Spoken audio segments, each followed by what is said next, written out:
And thank everybody once again for turning up. I know it's a different time in the UK, and that's because we are welcoming Tomás today, Tomás García Ferrari. And again, my apologies, Tomás, if I'm really mispronouncing your name or mangling it there. Don't worry.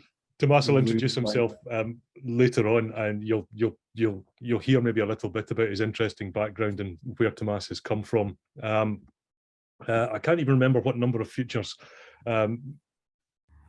event this one is, but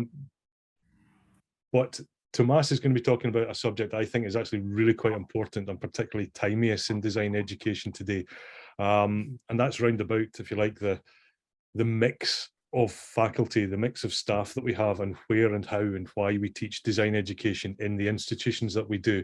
I'm maybe making it sound a little bit grander, and I hope I'm not misrepresenting what it is that you're going to be talking about, Tomás, there, but it's definitely going to be an important conversation. So I'd really encourage you to stay to after the presentation and contribute your thoughts. It'd be really good to get colleagues' ideas and thoughts from different spaces and contexts around the globe. Just before we kick off and I hand over to Tomás, the next meetup is on the 18th of November. That will be at 12 UK time, and it's Mugende Mratha, who is a really, really interesting speaker. He comes from a very different background in terms of sustainability, global development, and design education. So it'll be well worth putting that one in your diary. I'll put a link into the events listing in the chat. But I'm going to stop talking now, and I'm going to just hand over to Tomás. If it's okay to introduce yourself and what you're going to be talking about, that'd be brilliant. Absolutely. Okay. Thank you. And I'll start by sharing the screen. So you see the presentation slides, and I'll introduce myself. Okay. My name, as Derek was saying, is Tomás García Ferrari. I am originally from Argentina, but I lived in New Zealand now, and before, at some point, I was living in Germany as well, teaching and working as a professional designer. So moving forward, 24601, a little bit of who am I? And I like to run this as a dad's joke at this point. Lately, I start to say that I'm that old that I study design with Shakespeare.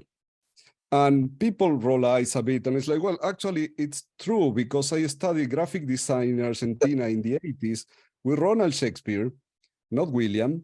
Ronald, it's from a British family that immigrated to Argentina, and he's one of the founders of contemporary graphic design in Argentina. And I refer to this because he is an example that I want to mention here in the context of how design education started in Argentina in the 80s, particularly because I want to make a point clear that it could be that what I'm saying, it's completely related to who I am. Ronald and Rubén Fontana and other design professionals were invited at the University of Buenos Aires to start teaching design without any official qualification. They were practitioners, but they were at the most advanced border of design practice in the country in South America. And at the moment these degrees were created, they were invited to teach. Somehow what I will be speaking about today represents for me a similar dilemma to the one that Jean Valjean had in Les Mis, right? If I speak, I am condemned, but if I keep silence, I am damned. I have to speak about these things. Otherwise, if I see things and I don't say anything, maybe things go in a direction that I'm not completely agreeing with. And I will be speaking today particularly about an area of education which is related to undergraduate education. a Bachelor of Design or with the qualification name that you have in your different countries, but particularly concerned with educating professionals that will go in multiple different directions, but a significant part of them will become the next generation of practitioners, of design practitioners. I want to follow that with a provocation. I think that we can speak about different profiles. And I found this that Nigel Cross mentioned in an editorial article in Design Studies, paraphrasing a writer. He said, those who can do, those who can't teach, and those who can teach do research. Of course, Cross was making an argument for research, and I agree we shouldn't be qualifying this in the way that people sometimes consider this as different orders. You know, if you can do, you are at a higher level than if you can only teach, and if you research. I don't agree with this kind of levels, and Cross was making clearly that point, specifically to bring design research forward, and certainly he did. He contributed a great deal to how design research evolved. But from what he wrote there, I think that we can consider these three different profiles: the practitioners, the teachers, and the researchers. These profiles present different characteristics, and to develop yourselves in any of these areas, it requires a certain training, it requires a certain practice, it requires even different vocabulary, different practices, different approaches.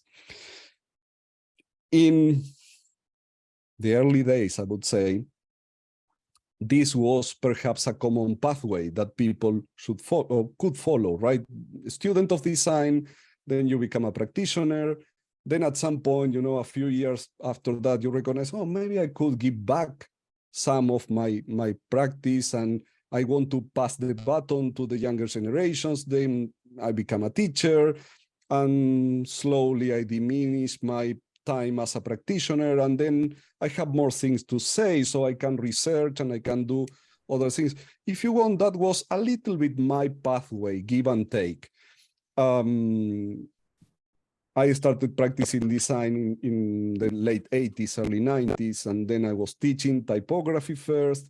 Then I was teaching different areas related to digital technologies. And 10 years ago, I took a full-time position at the University of Waikato, where I am now in New Zealand, and I became a teacher and researcher, and I stopped practicing design, to be honest, 10 years ago. But what I'm seeing nowadays more and more is more this pathway. People study design at undergrad level, then they do a postgraduate at master level, or perhaps even at a PhD level, and then they become teachers and researchers.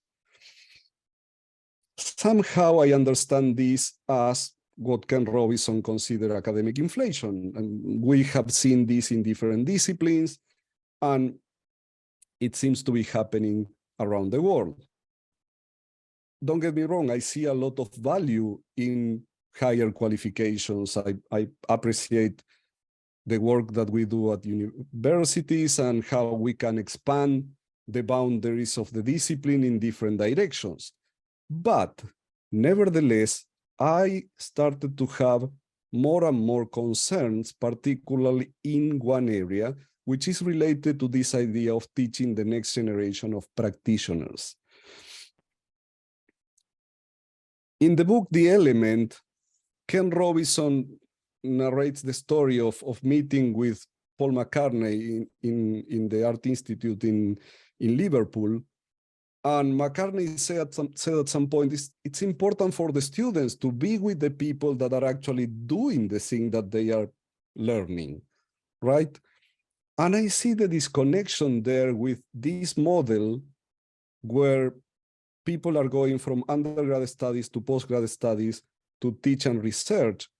and never been in that connection with the actual practice of the discipline. Ken Friedman put it in an article recently. Ken Friedman always worked in terms of fostering design research, and it's good in that sense, but he's considering that point as well. Design teachers in many situations have no professional design experience and no connection with that world.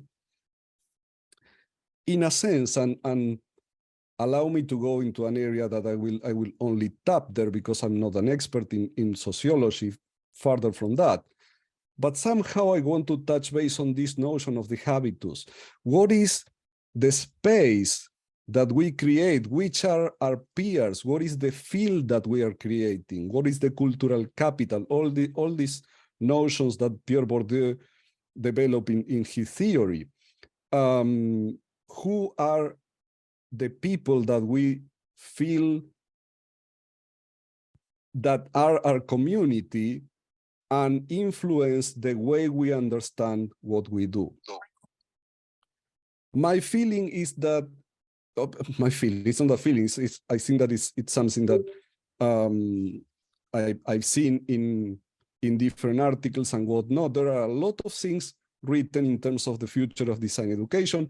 I'm speaking here to a community that is a group of experts and interested in this topic, people that have done a lot of research in the area. But what I'm seeing is a lot of concern about what could be the curricula, what could be the programs that we need, what is the space, what are the things that we need to teach, how are the students coming into this, how are the students getting prepared for a world that we don't know how it will look like. All these kind of things have been studied, researched, published, and so on and so forth. But my question is, what are the people in charge of delivering this new curricula? How are they prepared? How are they getting into this area? Somehow, I want to paraphrase what McCartney said, saying that it's important for academics to rub up against people that are actually doing the practice of design, because I feel the disconnection. Even with 10 years out of the practice of design, excuse me, I feel completely disconnected. I can still pull some tricks out of my hat because I practiced design for more than 20 years. But without that, I don't know what I would be able to do. So who is educating the next generation of practitioners? I tap base in preparation for this conversation with colleagues from Argentina, Germany, New Zealand, and daily conversations with my peers here in New Zealand. So I talk with my colleagues here at Waikato. I talk with my good colleague and friend, Ralph Hebecker in Hamburg, with Dominic Harborth in Berlin, with Matthias Held in Schwäbisch Gmünd, with Maria Laura Garrido in Buenos Aires, with Victor Peterle in Buenos Aires, many colleagues that are having a good experience in this area. In Buenos Aires, as I was saying earlier, the design programs started in '85, and practitioners were invited to participate in the development of these careers or of these programs independently of their qualifications. They were the experts in their field, and they were invited. Colleagues nowadays seem to be opting between practicing design or teaching design. The day has 24 hours for all of us, and at some point, some things have to give. Research is growing, so there's attention there that is in the making. I would say more research is coming, certainly, but it's mainly practicing and teaching, and people are opting for one or the other. In Germany, with the conversations I have with some colleagues, there seems to be still a good recognition for practice and teaching design in this combination.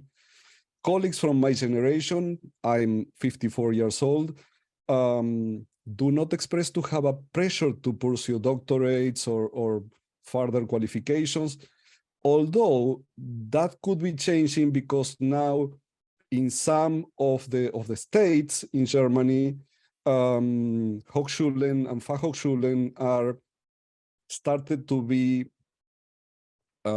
grant PhDs. Before that was only the space for universities. So now that could be changing. Maybe there are colleagues, certainly I saw a few colleagues here from Germany, would be a good conversation to have to see how that could change the environment. Academics on sabbatical seem to go and work in the industry still, which is a good thing I found. And it seems to be that practitioners that used to have, you know, the teaching gig that you have one semester, you go to university, you teach a class, seems to be not so common today because of funds, basically. Of course, this is not an in-depth analysis of the situation. These are just pointers that I was trying to capture in conversations with some colleagues. What is going on in New Zealand? New Zealand has a tradition of polytechnics and universities, perhaps similarly to the situation in the UK. These days, universities put a lot of pressure for higher qualifications, PhDs, a master's is not even considered a high degree, and that's related to academic inflation. Postgraduate qualifications are recognized over industry experience. PhDs in design are a new thing, I would say. The first graduate from a PhD in design program graduated in 2014. So it's a new thing, but certainly those graduates are taking a lot of spaces, and even PhDs in other disciplines, because the design space is new, are considered valid qualifications to teach and research in design programs. My own situation at the moment, I am pursuing a PhD in computer science because our program sits within the School of Computing and Mathematical Sciences. All that, I would say, that is the result of the Performance-Based Research Fund, PBRF. I understand that the equivalent in the UK, it's Research Excellence Framework, but maybe you'll correct me on that. And of course, all this with good intentions of, you know, accountability for research and creating a better context for research and whatnot. But for some areas have been detrimental because practice-based research seems to be more difficult to explain, if you want. It's not that it's not allowed, but it's easier if you publish things in a journal than if you have done some practice-based approach. And it's really moving people farther away from the practice of the discipline. Excuse me. In a way, what I feel is that if we can compare design to a language, a foreign language at the beginning, because no one born being a designer, the design ability, if you don't use it, you lose it. And if we don't practice design and we lose that ability, how are we going to keep teaching something that is farther and farther away from us? That's my concern. In preparation of this talk, I found this one. Came on my social media news, and I just couldn't avoid putting it here. Chi po non vo, chi vo non po, chi sa non fa, chi fa non sa, et così il mondo mal va. So seems to be that with this situation, things could go wrong. As I said at the beginning, this is what I'm seeing from my point of view. I could be totally wrong and things are much better than I'm seeing. Maybe at the end of this road is not the cliff, but it's a nice beach that we can share time there, and you know, it's a new space. But I seriously, I have concerns about this, because I see this as a potential unconscious disruption of a discipline. Of course, design is a discipline that's been changing all the time, and more changes will come and whatnot. And I celebrate all the new spaces. Research spaces are great. Research institutions, design-led, are really interesting spaces. Who is still in the position of teaching the next generation of practitioners? So, said so, I don't want to speak more, because I'm really interested in having a conversation.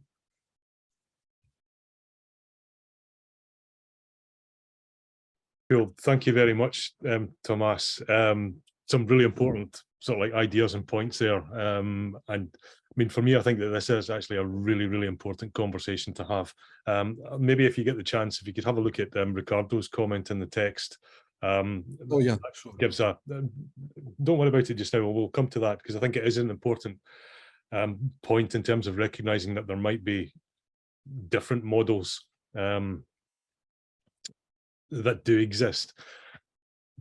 I suppose for me, the question might be as well on top of this is that there might be these different models, but are we constructing these models? Are we setting the agenda for who it is or how it is that design education takes place in the future? Or are we cementing ourselves into structures and systems and spaces and places that are going to dictate that for us?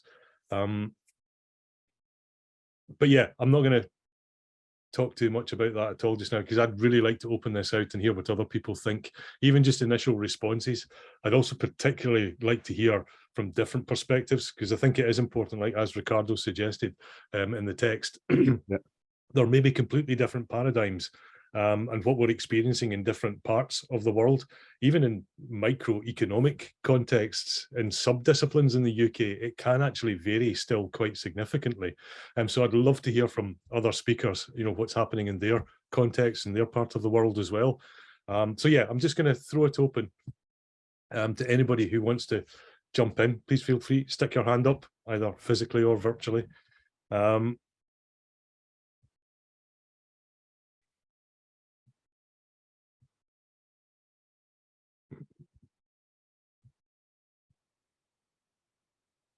Sorry, Laura, didn't see you there. My apologies. Go ahead. Yeah. No problem. I was just curious as to how you're defining industry. Okay. I cannot define it in singular. I would say industries. There are multiple spaces where designers go and practice. I will make, in the context of what I'm saying, I will make a difference between working within the boundaries of an educational institution and working for companies, enterprises, non-profit, governmental agencies, all these spaces where designers can practice their discipline. So just to follow up on that, I'm conscious as to how you feel. I've always got these two shifts in my head about education shouldn't really be industry following, it should be industry forming. But actually it's very hard to do that from within industry itself. So speaking as a part-time course leader and practitioner, education is often the space where you can ask those questions. And I do think you need colleagues who are academically involved in the discipline to be part of that. I think that's a really important mix, because I often find colleagues who are too focused on this notion of industry. I think, as was said in the comments, too focused on just replicating the status quo without questioning it. And I think finding those new spaces, it can't be a case of waiting for them to open up an industry. It has to be a case of opening them up from within the academy. I think that would be my take on it, because I think the word industry can be quite problematic in the way that we use it. Yes, no, I agree with what you say. I understand these spaces as flexible spaces with overlaps, spaces that some of the notions discussed in the chat, we go in and out, things are not so rigid. But what I am expressing here is the concern about skewing what we do only into one area and becoming a space that is endogamic.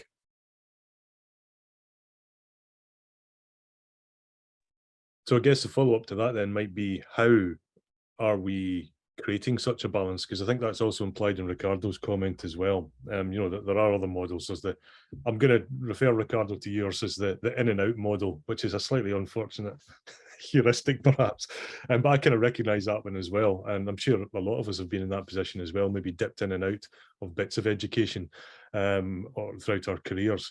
And again, we do actually have quite a lot of different models in design education for how it is we try to maintain that balance between, if you like, a habitus, if you like, a habitus of design education, not design practice necessarily, one that is kind of relatively consistent so that we can demonstrate something to students, but that kind of balances a bit of practice, as well as that idea, if you like, of the freedom to be able to explore beyond practice in order to influence practice, as you kind of suggest, Laura. I mean, has anybody come across a really nice way of balancing that? First of all, maybe the simple question is anybody aware of any faculties or any schools that do actually consciously, deliberately and actively consider that balance, or that spectrum, if you like, of distribution of who? Or is it economically driven or politically driven in most institutions? I know certainly the 0 hours contract has definitely become a feature in UK higher education, although it's dying. I think unfortunately, Derek, it's probably more economically driven than anything else. Unfortunately. I know I know where I work, sorry, I'm butting in, but there seems to be, and this is something that troubles me a little bit, that there seems to be this celebration of our graduates becoming teaching assistants and then becoming lecturers. And I noticed that when I first started at MMU, it was like, oh, great. Yeah, well, they're one of us, aren't they? So they'll know what to do. And they've been through the system. I'm like, that's not necessarily a good thing, is it? That we're just employing our own graduates. That's crazy. But there did seem to be a bit of that, which was that inwardness that I found I was really uncomfortable with, to be honest. But hey. Yeah, sorry, Derek, Thomas is yep. Sorry, on you go, Thomas. Yeah. No problem. To be honest, that's a very good point. As a practitioner doing a transformation into teaching, I studied at a University of Applied Sciences, which is in Germany, a model which is more focused on being hands-on, being more practical, and there's always I experience always this struggle being like, hey, we need enough of meta work to understand why we're doing things and how do we approach certain situations. And on the other hand, really having courses regarding, okay, this is the craft, this is what we do, this is how we do it. So you have to master the craft. So I experience it always as a balancing act, as a practitioner as well as a teacher for courses in my master's as well as now. And it's not easy, but I agree with this. I saw this too. I mean, I'm maybe a bit younger generation, but I saw this too from former fellow students sliding from masters into being like researchers and then going to teaching. And for me, and I spoke also to other people in my network regarding going back into teaching when you have some experience in the industries or different industries, it's harder to get in because you are not in this kind of circle that actually is very familiar with the formalities, and that you say, hey, but I can bring something to the table and I would like to give something back. And for me, in specifically because I'm also partially looking for a PhD opportunity, especially in Germany. It's not that easy, and it in conversation it came up like, oh, you have experience, but we don't know how to handle that. And you're like, yeah, but I thought this is all what design is about, right? So you have new perspectives coming in. We are borrowing from different fields. So I definitely see that. But what I can say from University of Applied Sciences model, it's more into that. So we are more focusing on the practice, but it's still that when I talk with people, me or a little bit older semesters that people who studied before me, they said, oh, I miss a little bit the meta work, because now I going to these places and that places, and I need other methodologies. I need different things. So it's a little bit of a turnaround, but I definitely see that, and I experienced it hands-on myself. So not really a solution, but definitely they are trying. So I don't know, but as a practitioner, I can say coming back from this experience part back into the education, it's not easy.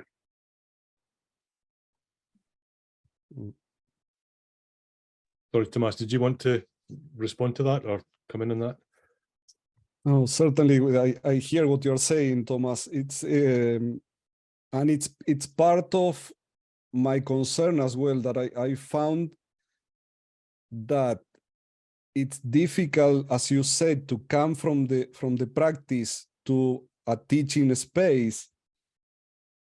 Maybe I'm completely wrong, but my understanding is that because these educational spaces have been moving towards an area that is farther and farther away from rubbing shoulders with the practitioners. Therefore, when you arrive from that foreign space, you are too much a foreigner. So I wonder, does this go to the heart? It was another point I was going to pick up in Ricardo's comment, which is about breaking the largely artificial lines between teaching, practice, and research. I mean, I hear what you're saying, Ricardo, in terms of them being artificial. My position, if you like, I suppose, epistemologically or ontologically, and also from a practice point of view, I think they're completely artificial as well. But in some reality, they are also very, very fixed and rigid, usually along political and economic lines. I wonder if one of the problems here is, if you like, the silo of education, the silo of practice, and even the silo of what is knowledge and what is knowledge in those two spaces. We've been banging on about this for 50 years, that design is a form of knowledge acquisition, knowledge construction, knowledge work, knowledge effort. But really, what is valorized, what is validated as a form of knowledge in the university, never mind what is valorized as a form of knowledge in industry. I still wonder whether there's still some massive challenges between these silos. I guess I'd maybe just offer another personal experience, I suppose. And again, maybe I'm just lucky. At the Open University, we have a much closer link between our practice, our teaching, our scholarship, and our research. And that's simply because we've always taught at a distance. The history of the Open University is basically one of not apologizing, but trying to justify its existence, trying to pretend that we are a real university, or not pretend, trying to defend ourselves as a real university because we taught at a distance, and nobody thought, or certain people didn't think we could do that. So we've put a lot of effort into developing, if you like, the credentials of teaching at a distance. So it means that you're almost inducted into an education system where, as a practitioner, you immediately have to think about how is it that you teach, how is it that people learn. You immediately go through those steps as a scholar, if you like, and then you're encouraged to develop that scholarship into a little bit more research and then into formal research. So there is that kind of nicer progression. There's a much closer connection between what it is that we are thinking about and what it is we're teaching. I'm pretty sure that's not necessarily the norm.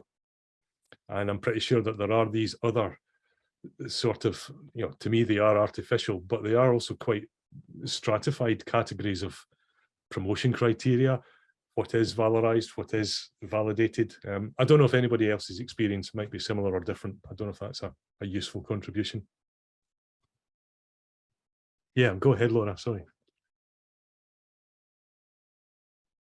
Sorry, not to take up too much space, but I've just recently moved into the teaching and learning department, and I think it's so interesting how, working for years in design faculties, there seems to be this weird conceptual line that people have taken a wage from an academic institution for a really long time, but aren't ready to consider themselves academic practitioners.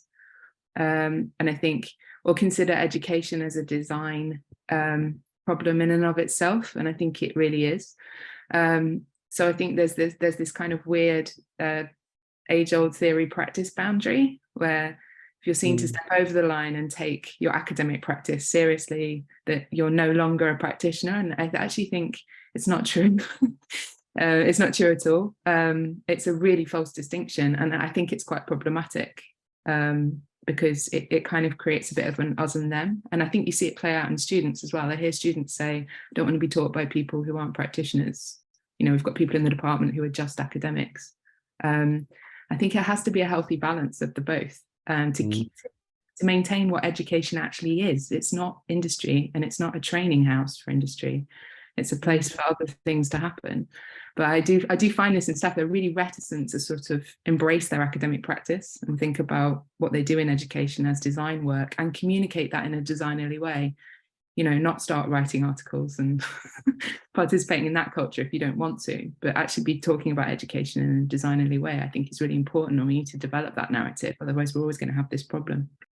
Yep, and I'll maybe just on the back of that do a quick shout out for the design case, you know, which is a form of, if you want to think scholarship or academic writing, that we can particularly contribute to. And we've got some incredibly bad examples of case studies and design case writing, but there's also some really, really, really good ones, because if you have been through both design education and practice, you do understand, if you like, that process of what it is to think that something needs to change to enable that change and then to go through it.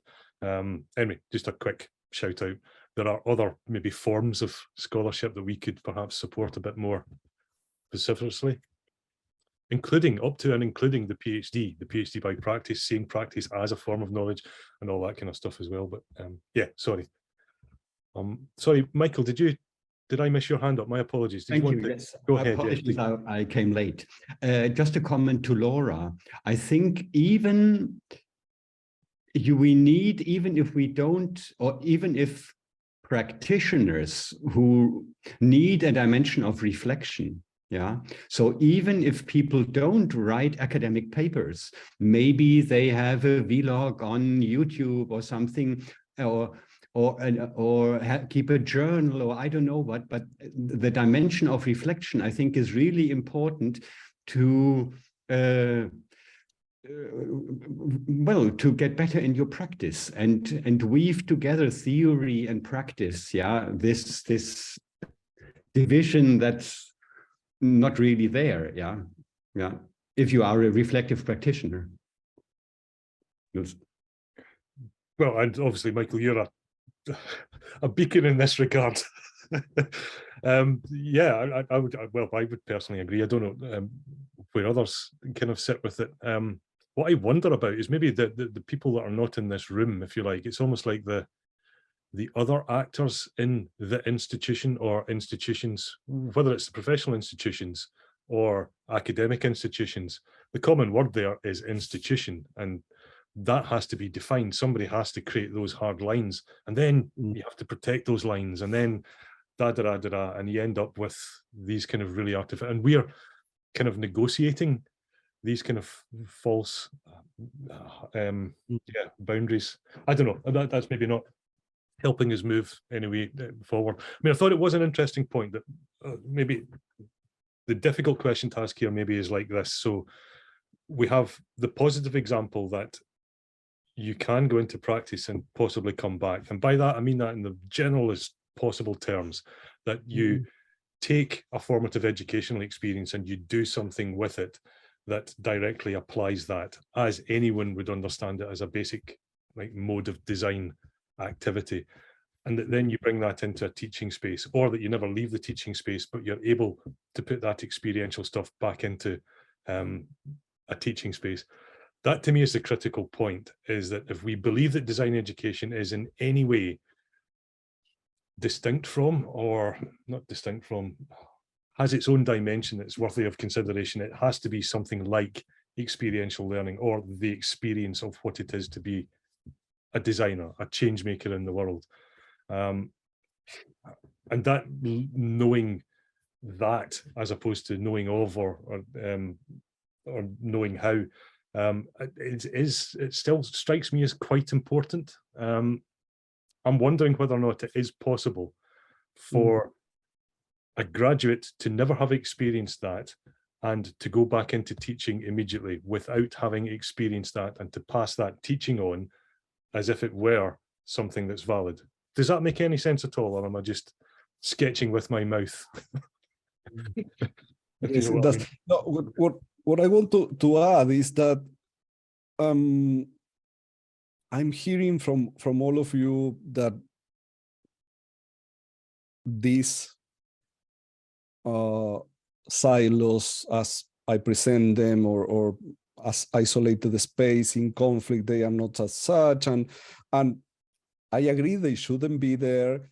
And I'm sure that if we have this conversation as we are having it now, we will all agree in the value of this crossing and making all these boundaries between practice and teaching and research almost disappearing, and moving freely from one space to the other and come back, and all these kind of things. My concern is that I don't see that institutions are valuing that. I see more that institutions are creating a set of, if you want, carrots and sticks that is moving, at least in my context, this to a kind of a linear space that is, I found it farther away from this possibility of moving freely between these different spaces. If that makes sense. Yep. So I wonder, does that ask a different question then of, is it a question of where we teach design education? So if we are inside certain structures that are reinforcing these kind of hard outlines, if you like, of silos, are we teaching design in the right places in the institution, in the academy? Is that where, I mean, it wasn't always, and it still certainly isn't, but in the global northern and particularly western perspective, it is very much firmly situated in the academy, or has become so since the middle part of the last century. We've still got a few examples of like situated practice and learning. Maybe that's the other thing that's not represented here in the conversation today, are these other places of where design education takes place. I don't know, is that a relevant thing to think about? To be honest, I think yes. I have some experience of supporting teaching for people who can't afford universities or just entered. It's a women technological program from the Integration Association here in Germany. And this, of course, is a different kind of education. So I teach there or support teaching there some basics of user experience when it comes to sense making, and a little bit like how research data is done and how it's collected. But it's definitely different. And I, from myself, when I work with teams and I got applications, people come from everywhere, and the universities are quite rare. So people are getting, you know all of them, and I don't want to rephrase all of this, is like the boot camps that we know, in 2 months you become a designer, or in, I don't know, in 1. We are all dealing with that because these are production people that are not having the time to create a reflection muscle about what they're doing it and why they are doing it. So we have to deal with them also in the industry. I'm speaking here from the industry perspective. That's definitely a problem. On the other side, I heard, I was listening to a talk from Mike Richter, which is at the moment, I think, the chairman of the Gestaltungsrat in Germany. So, and he gave a little bit insight how to run universities at the moment. And more the tendency, at least within Germany, and I know this from my old university as well, there are more run as companies. They get KPIs. You need to have to push through more and more people. If people stay longer, you get less budget next year, stuff like that. So that's actually the thing. And maybe that's one of the reasons why, I don't want to say silo or enclave, design faculties create their own safe space and say, okay, we have to push these people through, but if we want to have our safe space in where we can think about what we do and reflect on what we do, maybe that's kind of like a reaction to it. Because what I see from the industry perception is that that's a big problem. We have practitioners who don't have this muscle, and then we have to work with them. And then we look to the universities and say, we need people with better education. And they say, oh yeah, I have to put through 500 people. So they need to get bachelor degrees as something. And then we have this inflation problem as well. So maybe something like that.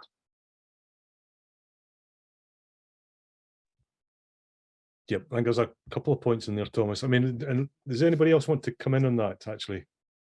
Again, I don't want to hog the discussion either. I think your first point about different places, when you started about that as a different institution, again, that would certainly be my experience in the UK with the Open University. All our students, they tend to be mature students, although that demographic is radically shifting, tend to be students who don't want to go to full-time university or have tried it and rejected it.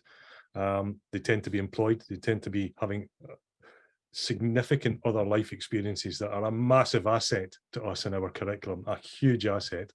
And I'd pick up on Ricardo's point once again in the chat there, almost advocating that all students should be working while they study.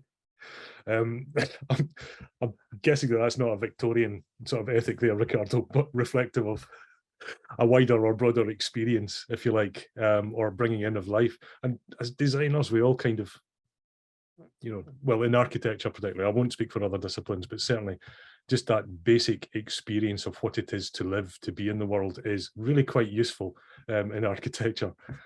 So bringing those other experiences, that plurality of experience, is incredibly important for us. So that was a positive thing for us, Thomas, and I wonder whether that is also the thing that triggers us in being a bit more careful about breaking down those silos between practice, scholarship and stuff. I don't know. I'd like to think so. On the later point, I'm not sure. Did anybody want to come in on that, or because I wouldn't mind picking up on Laura's point. Oh, sorry. Yes, I'll come back to you in a second. Just a brief comment, yes, which is really basic.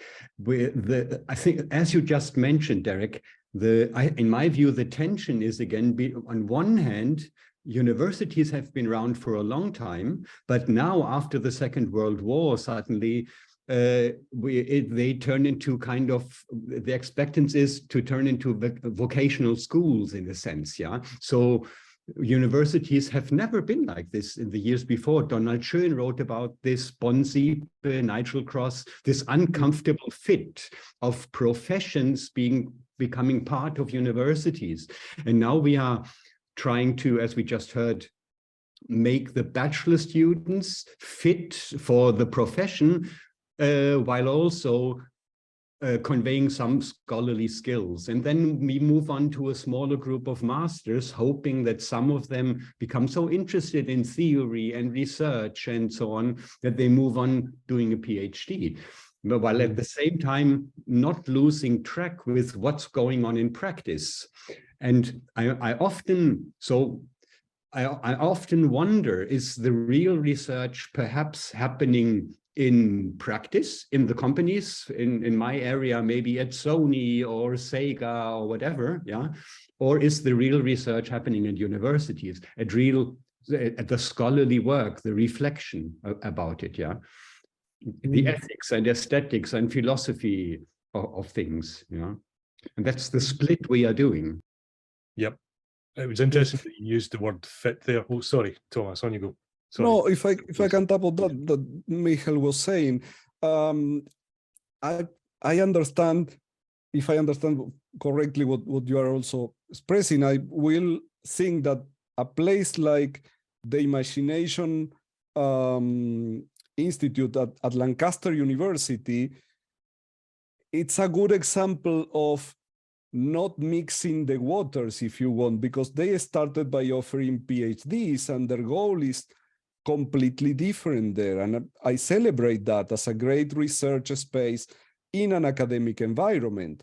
But their main goal is to educate researchers and to get grants and research funds to do that kind of design-led research in an academic context. But as you were saying, the problem comes when you have the idea of translating that into an undergraduate space where the vast majority of those students will not follow an academic career. Laura, sorry, you're on mute. Sorry, I didn't mean to say that out loud. I That's all right. I don't see them as different. I think one of the things I did a lot when in the BA was start working with research centres to bring the really interesting problems that they're working on and conceptualize those in their curriculum for students. I teach communication design, so it's more straightforward, but that's content for them to work with, and it's really interesting content, and it's content they don't get in industry because it's only just happening in research. And I think that the design council have talked about this, about design being the bridge between research and innovation and social practice. And as an educator, if you can reframe a piece of research for an undergraduate context through a practice, that's the most important thing. Isn't training the undergraduates to research at that level. It's training them to be able to deal with that complexity of content. And that's, I think, the really interesting opportunity. And that's why I think research and practice, for me, that's the way they need to collaborate and work together. I completely agree. I agree with you, Laura, on that. My question is the kind of training that you as a teacher need to have to accomplish those goals. I'm a practitioner, so I work with clients. To me, research just becomes the client. That's my point exactly. Without your practitioner experience, would you be able to do it? But I think that's why the balance is important, because keeping the academic rigor alongside the practice, I think, is what needs to happen in the context of education. So I don't know. I mean, in communication design, I'm just so bored of my students designing new beer labels every year and a D&AD award. I think it's just such a waste of their time and talent and ambition. Why can't they do something interesting at university that might open their mind to other opportunities that might exist beyond those really narrow frames? But yeah, I think I really value my academic colleagues for keeping that rigor there, so it doesn't become reductive, as it can sometimes do in a client situation. Yes, no, I agree. And to add another condiment to the situation we have in some of our spaces in New Zealand, we have sometimes very small groups. So if we were an academic group of 50 people, of course you can diversify and you can have people that are completely dedicated to research in disciplinary areas that are farther away, and they are bringing all this knowledge to the core, and lovely spaces. When you are 5 or 6 or 7, things become more difficult.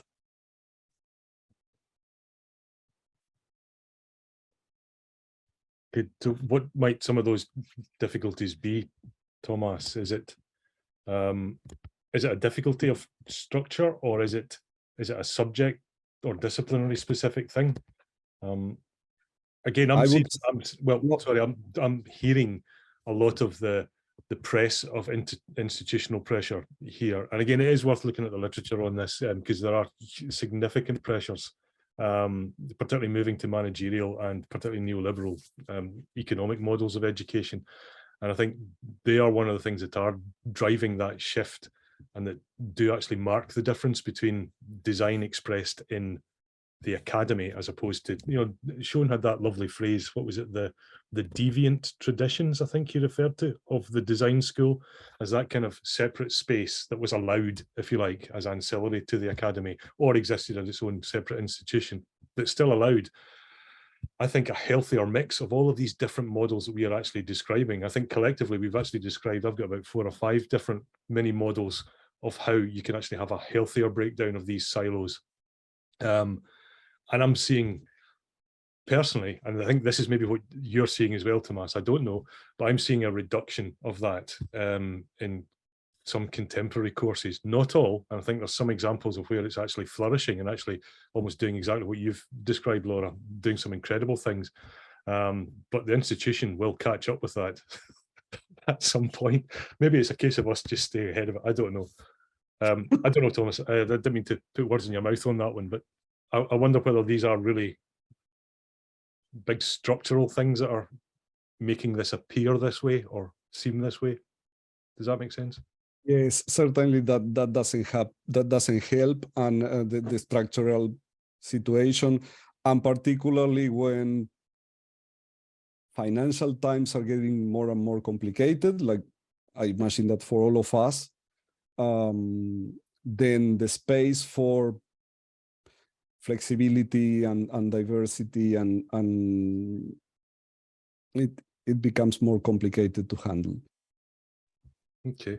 There was another quick point that I wanted to pick up in the text. Unless anybody else wanted to come in just now, please feel free to jump in.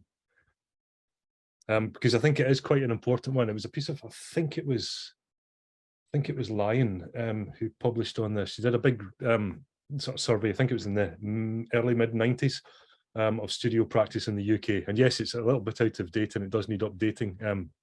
But it was talking about, if you like, the degrees of practitioner versus scholar in terms of teaching and how that teaching is applied in the studio.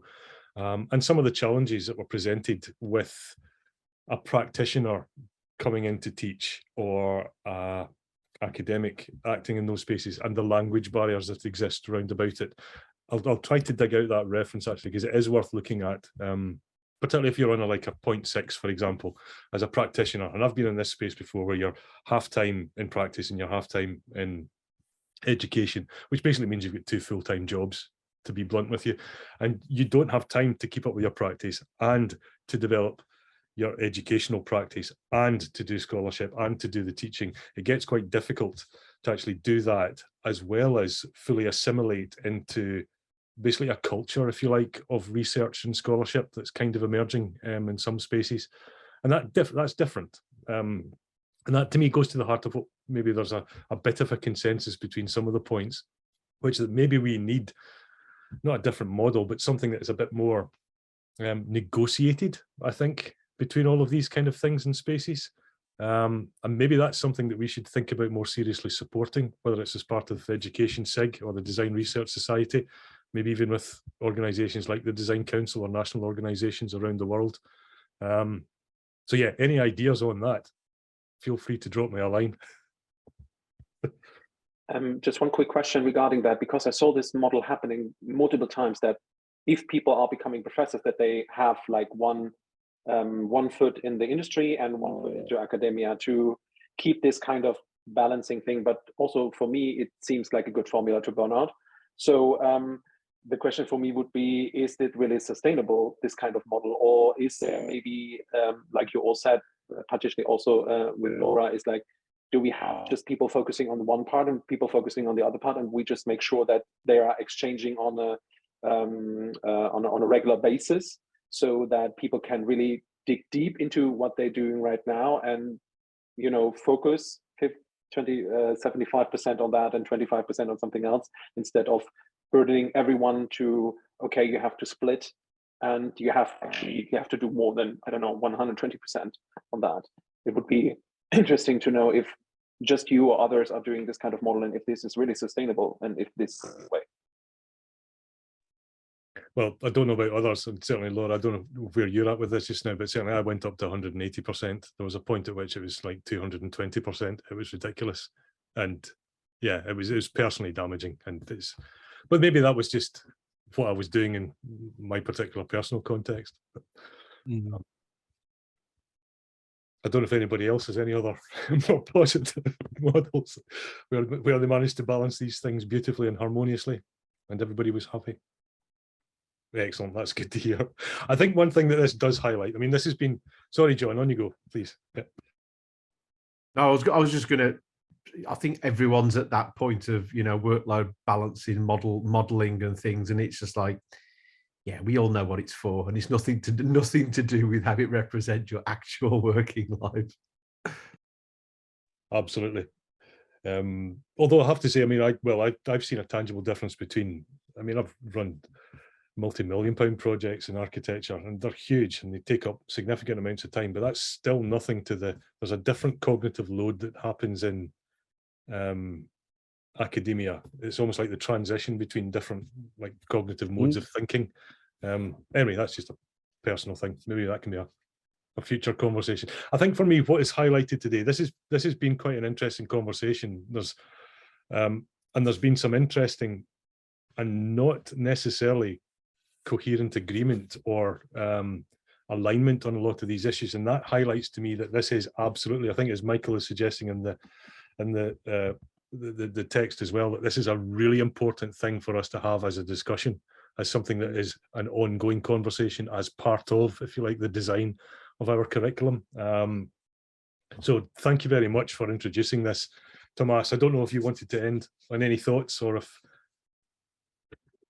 First of all, Derek, I want to thank you for organizing the series. I think that is really important for all of us to have these spaces where we can discuss all these ideas, and in a sense, it's as well a good space to put out all our concerns and questions. As I said in the blurb that I passed when we were organizing the conversation, I don't have the answers. I just have a lot of questions in this space. And I think that this room is helping to, you know, have these questions there and share commonalities and try to find how can we help each other in that sense. So thank you for organizing the space, and thank you all the participants for being there and your contributions. Certainly, I have a lot of food for thought at the moment. Yep, look out for this paper coming soon. Excellent. Brilliant. Yeah, and I would just echo what Tomás has said. I mean, this was one of the events that has been a genuine conversation. It's been really useful. So thank you all very much for your contribution. As I mentioned at the start, the next features of design education will be Mugendi Mritha on the 18th of November at 12 o'clock. Be well worth hearing Mugendi's work. It's from a very different perspective, very, very interesting individual indeed. I have no idea what Mugendi is going to be talking about. He suggested 6 or 7 things, and I picked a couple of them, and I don't know what he's going to be. It's just going to be some interesting thing. So that'll be one well worth looking forward to. But in the meantime, join me in thanking Tomás for a very, very engaged conversation today. Definitely lots of stuff to think about, and I'll see you next time, everyone. Thank you very much.